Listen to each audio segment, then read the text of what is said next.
அன்பு நண்பர்களே, அனைவருக்கும் அன்னை சமையல் உமாவின் அன்பான வணக்கங்கள்.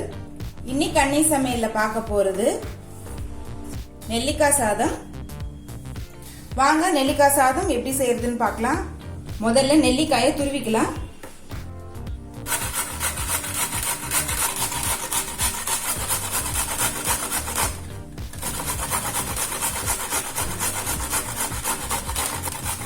மூணு நெல்லிக்காயை துருவியாச்சு. இப்ப இதை எடுத்து தனியா வச்சிடலாம். கடாயில தேவையான அளவு எண்ணெய், முதல்ல அரை டீஸ்பூன் கடுகு, அரை டீஸ்பூன் உளுந்து, அரை டீஸ்பூன் கடலைப்பருப்பு,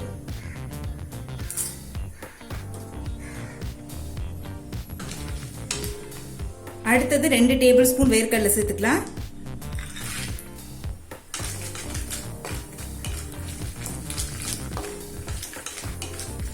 அடுத்தது கொஞ்சம் கருவேப்பிலை,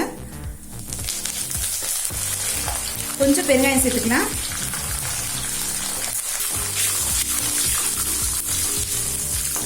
பொடியா நறுக்குன பாதி வெங்காயத்தை சேர்த்துக்கலாங்க. வெங்காயம் சேர்க்கறது ஆப்ஷனல் தான், விருப்பப்பட்டா சேர்த்துக்கலாம், இல்லைன்னா வேண்டாம்.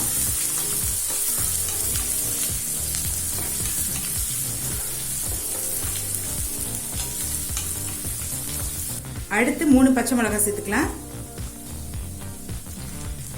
பொடியா நறுக்குன இஞ்சி,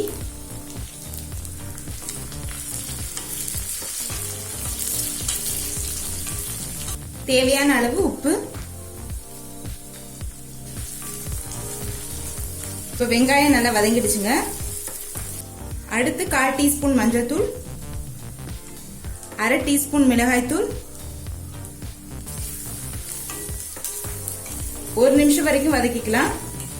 நம்ம ஏற்கனவே காரத்துக்கு பச்சை மிளகாய் போட்டிருக்கோம், அதனால மிளகாத்தூள் நான் கொஞ்சமா தான் சேர்க்கிறேன். இப்ப மிளகாத்தூள் வாசனை போக நல்லா வதக்கியாச்சுங்க. அடுத்து நம்ம துருவி வச்சிருக்க நெல்லிக்காயை சேர்த்துக்கலாம்.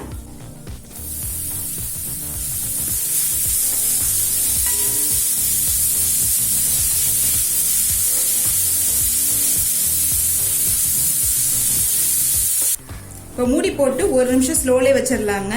அடி பிடிக்காம இருக்க அப்பப்ப கிளறி மட்டும் விட்டுக்கோங்க. இப்போ மூடி போட்டு 1 நிமிஷம் ஆயிடுச்சுங்க. நெல்லிக்காவும் பாருங்க நல்லா வதங்கிருச்சு. அடுத்து நம்ம வேக வச்ச சாதத்தை இதுல சேர்த்துக்கலாம். நான் 2 கப் சாதம் எடுத்திருக்கேங்க. இது கூடவே கொஞ்சம் கொத்தமல்லி,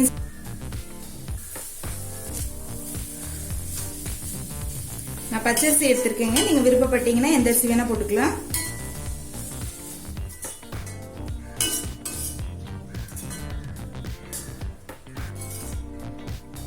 நல்லா மிக்ஸ் பண்ணியாச்சுங்க. இப்ப நெல்லிக்காய் சாதம் ரெடி ஆயிடுச்சுங்க. சர்வ் பண்ணிடலாம். இப்ப சுவையான சத்தான நெல்லிக்காய் சாதம் ரெடி ஆயிடுச்சு. நெல்லிக்காய் சாதத்தை ட்ரை பண்ணி பாருங்க, கண்டிப்பா உங்களுக்கே பிடிக்கும். ரெசிபி பிடிச்சிருந்ததுன்னா வீடியோவை லைக் பண்ணுங்க, கமெண்ட் பண்ணுங்க, ஷேர் பண்ணுங்க. இது வரைக்கும் அன்னை சமையல் சேனலை சப்ஸ்கிரைப் பண்ணலன்னா சப்ஸ்கிரைப் பண்ணுங்க. தேங்க்யூ.